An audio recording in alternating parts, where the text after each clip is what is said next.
Listen, I hope I've been clear on this so far. If you've been trying to create or engineer consistent trading results without much success, the only way to experience a different reality is to look within, to observe oneself. And this is something that took me too long to recognize. All our lives we are accustomed to look outward. As a culture, we have always been interested in what is happening outside.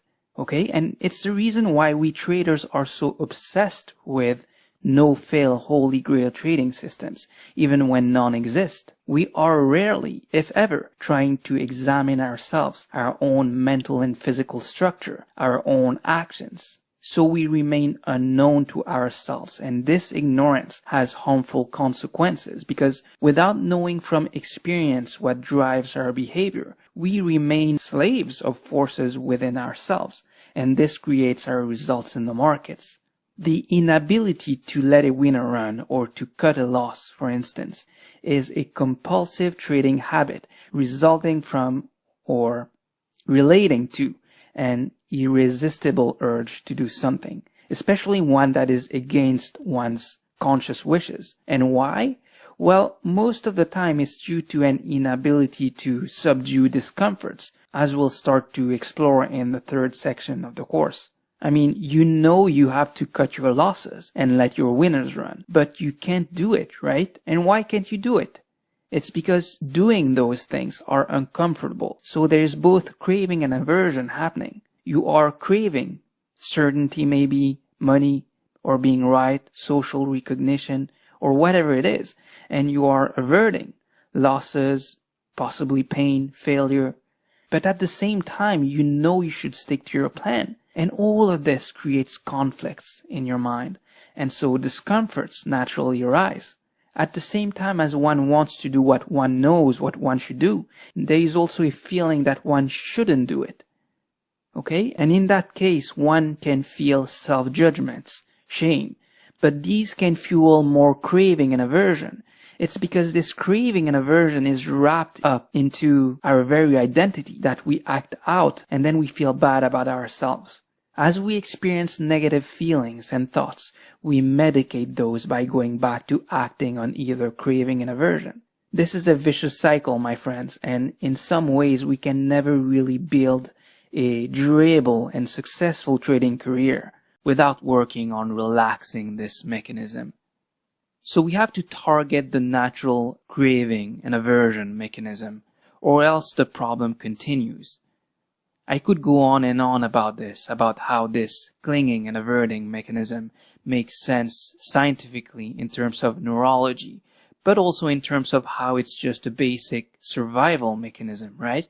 Most life forms move towards certain external stimuli while averting others. But we humans have the capacity to choose because we have the gift of rational thinking. The thing is that rational thinking is not always a given, especially in a field like trading. And the only way to cultivate it and maintain it is through the strengthening of our awareness of ourselves. And we have to become aware experientially of certain hard truths pertaining to reality. So, I don't want to plunge too deep into the esoterica at the moment. My aim is to keep this course very simple because what we're concerned with is experiential understanding of those truths, and we'll work on that. For now, and before proceeding with the following section, I strongly urge you to really consider your motivations to trade for a living. Use your journal as a catharsis for your mind throughout those 2 weeks. And really reflect on this, on why you haven't been able to be consistent so far. What's the real reason for wanting to trade for a living? When you write in your journal, don't force things. Think of those questions, but let the answers come to you naturally in their own time. Okay? If you force things, you'll tend to give superficial answers like, I want to be happy, I want my family to be happy, I want to quit my job, escape the rat race, etc., etc. Yes, these are superficial answers because they don't hit the core. What I'm asking you is to really look within. Hopefully, if you're completely honest with yourselves, what you'll see is that you are trying to fill a void, whatever that is, and the degree to which it is. Furthermore, by the end of the course, in your practice, when you've learned to go deep beneath all the collection of thoughts and concepts and perceptions and emotions that really color your existence, what you'll see is that there is inherently no reason why you would want to trade for a living. No reason whatsoever. Because you're already whole as you are. There's no void to fill. And in there being no reason to trade for a living, no void to fill, there is every reason to trade for a living from a completely detached perspective. No resistance.